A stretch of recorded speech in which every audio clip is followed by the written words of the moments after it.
నమస్కారం. Welcome to our YouTube channel అనగనగా ఓ కథ. మంచి కథలు వినడానికి మా ఛానల్ని తప్పకుండా సబ్స్క్రైబ్ చేయండి. అలాగే మీ ఫ్రెండ్స్ అండ్ ఫ్యామిలీకి షేర్ చేయండి.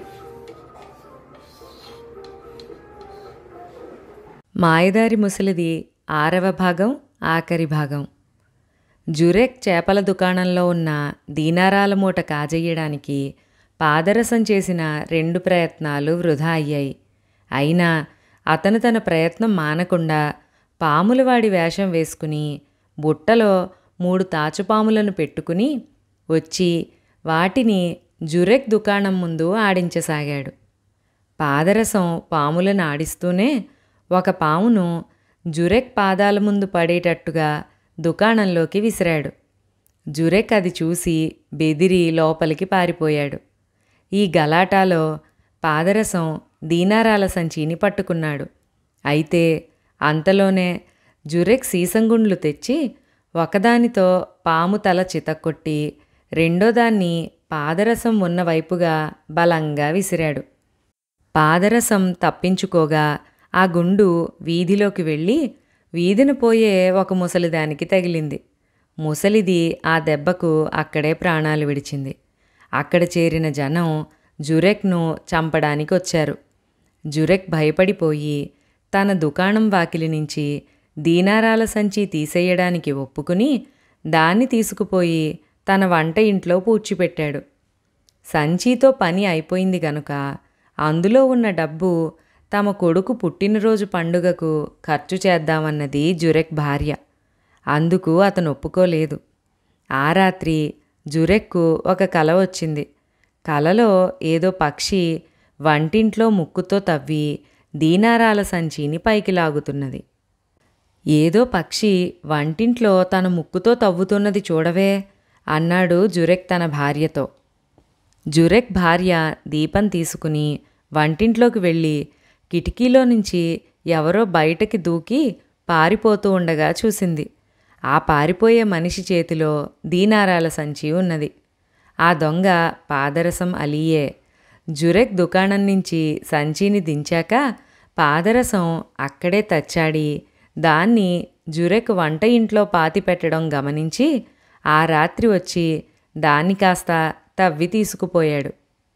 నీనోరు పడా, డబ్బు పిల్లవాడి పుట్టినరోజుకు ఖర్చు చేద్దామంటే వల్ల కాదన్నావు, ఇప్పుడు దొంగ వెధవ దాన్ని దోచుకుపోయాడు అని భర్తని తిడుతూ జురెక్ భార్య ఒకటే శోకాలు పెట్టింది.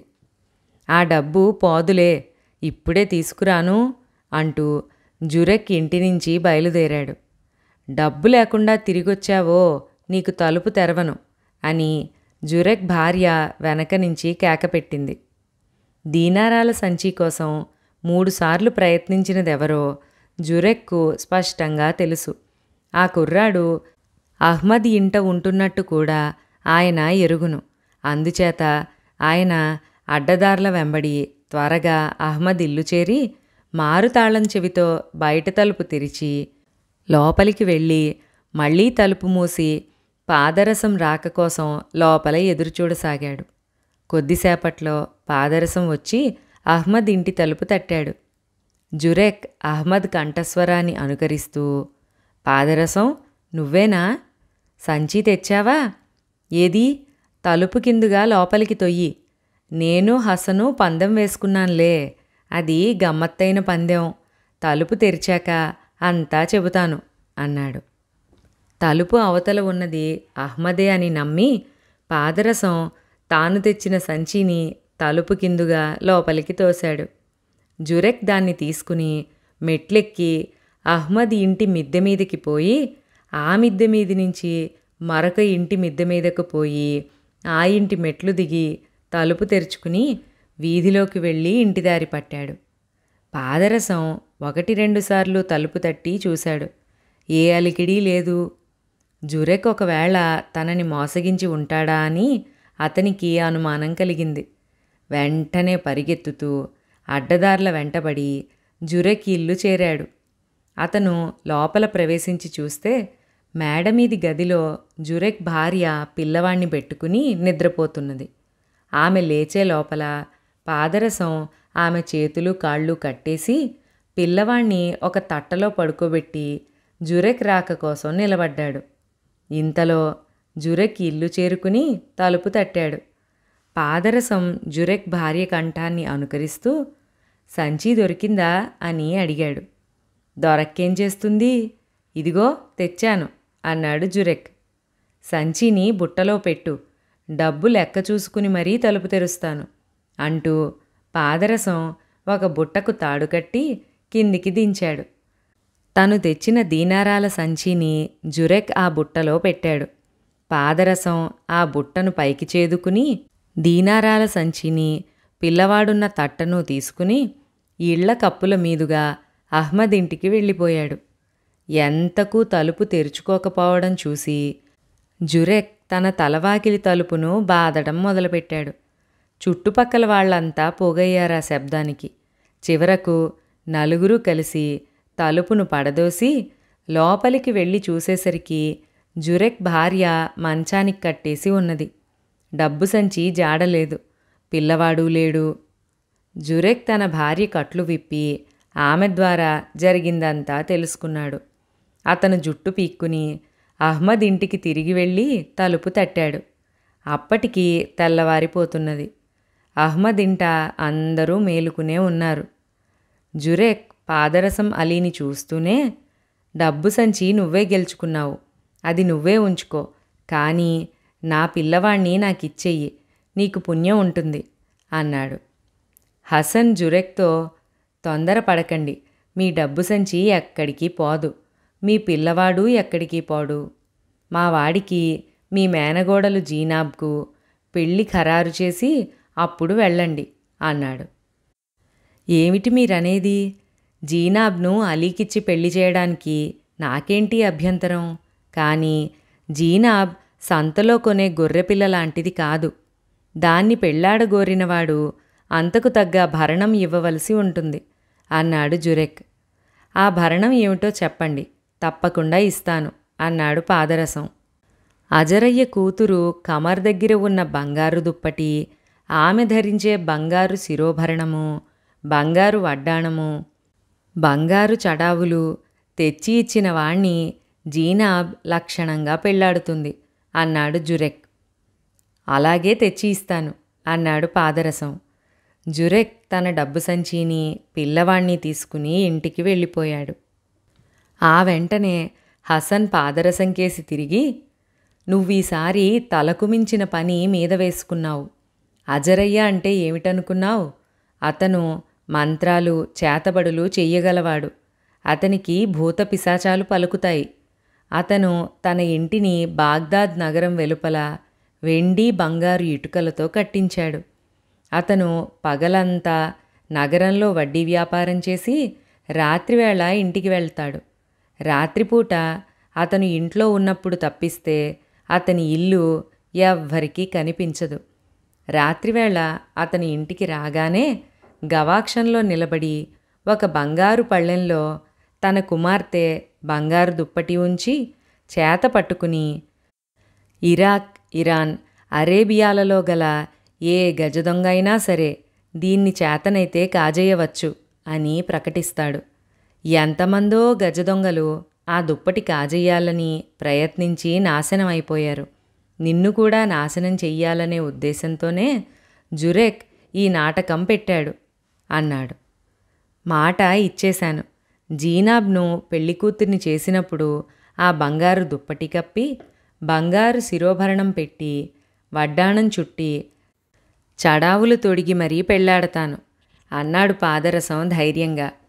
అతను అప్పటికప్పుడే బయలుదేరి నగరంలో ఉన్న అజరయ్య దుకాణానికి వెళ్ళాడు. అజరయ్య దుకాణం మూసేదాకా అక్కడే దూరంగా వేచి ఉన్నాడు. అజరయ్య దుకాణం మూసి బంగారాన్ని తూయించి సంచుల్లో పెట్టి గాడిద మీద వేయించి ఆ గాడిదనెక్కి బయలుదేరగానే పాదరసం ఆయన వెనకాలే నగరం వెలుపలికి వెళ్ళాడు.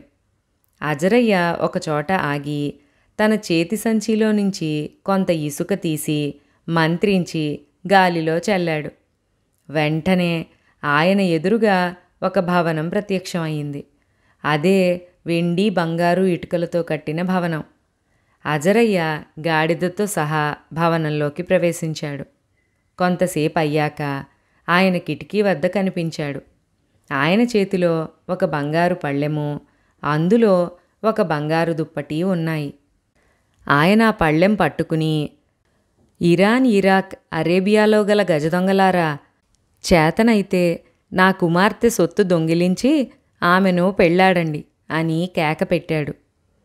అజరయ్యను మంచిగా అడిగి ఆ వస్తువులు తీసుకుందామని పాదరసం అలీకి తోచింది.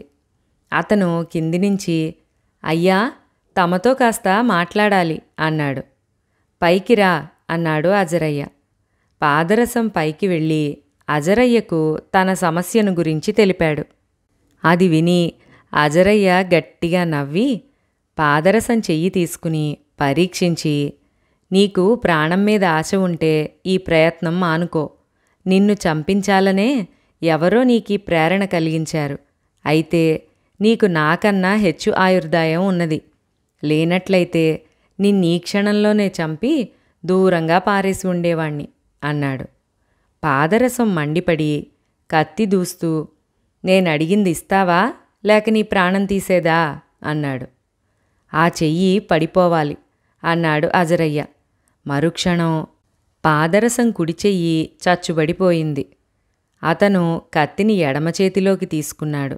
కానీ అజరయ్య దాన్ని కూడా చచ్చుబడిపోయేటట్టు చేశాడు. ఇకనైనా నీ ఆలోచన వదులుకుంటావా అన్నాడు అజరయ్య పాదరసంతో. లేదు, నాకా దుప్పటి నగలు కావాలి అన్నాడు పాదరసం మొండిగా. అలాగా, అయితే గాడిదవయ్యి వాటిని మొయ్యి అంటూ అజరయ్య పాదరసం మీద నీరు చల్లాడు. పాదరసం వెంటనే గాడిదగా మారిపోయాడు. మర్నాడు అజరయ్య తన దుకాణానికి పాదరసం అలీని తోలుకుపోయాడు. సాయంకాలం ఇంటికి తిరిగి వచ్చినాక అతన్ని మళ్ళీ మనిషిని చేసి, వృధాగా చెడిపోకుండా ఇంటికి పో, కావాలంటే నిన్ను గాడిద కన్నా కూడా ఇంకా హీనప్రాణిగా మార్చగలను అన్నాడు. ఆ మాట విని పాదరసం భయపడ్డానికి బదులుగా కోపం తెచ్చుకుని అజరయ్య పైన కలియబడ్డాడు. అజరయ్య అతన్ని ఎలుగుబంటిగా మార్చాడు. మర్నాడు అజరయ్య కూతురు కమర్ తన తండ్రిని, నాన్నా, ఈ అబ్బాయి నన్ను పెళ్ళాడతాడేమో కనుక్కో అన్నది. నువ్వే కనుక్కో అని అజరయ్య కోపంగా తన గదికి వెళ్ళిపోయాడు. నీకు కావలసింది నేనా లేక నా వస్తువులా అని కమర్ అలీని అడిగింది. నాకు కావలసింది నీ వస్తువులే. వాటిని నేను దిలైలా కూతురు జీనాబ్ అనే సౌందర్యవతికి భరణంగా ఇవ్వాలి అన్నాడు పాదరసం. వాడి మనసు మారదు అంటూ అజరయ్య పాదరసం అలీని ఈసారి కోతిగా మార్చాడు. కమర్ ఒక నిశ్చయానికి వచ్చింది. అతను తనను పెళ్ళాడకపోయినా అతను కోరిన వస్తువులిచ్చి అతనికి సుఖం చేకూర్చాలని నిశ్చయించుకున్నది. ఆమె దానికోసం ఎంతో కష్టం మీద తన తండ్రిని ఒప్పించి తన వస్తువులను అతనికిచ్చేస్తూ, వీటిని తీసుకువెళ్ళి నీ జీనాబ్ను నువ్వు పెళ్ళాడు అన్నది. పాదరసం అలీకి కమర్ మీద చాలా అభిమానం కలిగింది. అతను కమర్ను కూడా వెంటపెట్టుకుని అహ్మద్ హసన్ల వద్దకు వెళ్ళి జరిగిందంతా చెప్పాడు. నువ్వు జీనాబ్ను పెళ్ళాడాక కమర్ను కూడా పెళ్ళాడటం భావ్యంగా ఉంటుంది. అజరయ్య ఆస్తికంతకు ఆమె వారసురాలు. పైగా నువ్వంటే ప్రేమ కలది అన్నారు వాళ్ళు. వాళ్ళు దిలైలాను, జీనాబ్ను, జురెక్ను పిలిపించి పాదరసం జీనాబ్ కోసం తెచ్చిన భరణం చూపించి పెళ్లికి ఒప్పించారు. ఆ భరణం ఎలా లభించింది తెలుసుకున్న జీనాబ్ పాదరసం కమర్ను కూడా పెళ్ళాడటానికి సమ్మతించింది. పాదరసం జీనాబ్ను, కమర్ను కూడా పెళ్ళాడాడు. తరువాత కొంతకాలానికి పాదరసం ఖలీఫా కొలువులో ఉద్యోగానికి దరఖాస్తు చేశాడు. అతన్ని పావురాల టపా నిర్వాహకురాలు దిలైలా, ఇద్దరు కొత్వాళ్ళు కూడా సిఫారసు చేశారు. అందుచేత ఖలీఫా పాదరసం అలీని నెలకు 1000 దీనారాల జీతం మీద రాజభటులకు సర్దారుగా నియమించాడు. పాదరసం తన 2 భార్యలతో సుఖంగా జీవించాడు. విన్నారు కదా, ఇక్కడితో మన మాయదారి ముసలిది దిలైలా కథ సమాప్తం. మరొక మంచి సిరీస్తో మళ్ళీ త్వరలోనే కలుసుకుందాం. అంతవరకు సెలవు. మొదటిసారి మన ఛానల్ని ఎవరైనా చూస్తున్నట్లయితే తప్పకుండా మంచి కథలు వినడం కోసం సబ్స్క్రైబ్ చేయండి.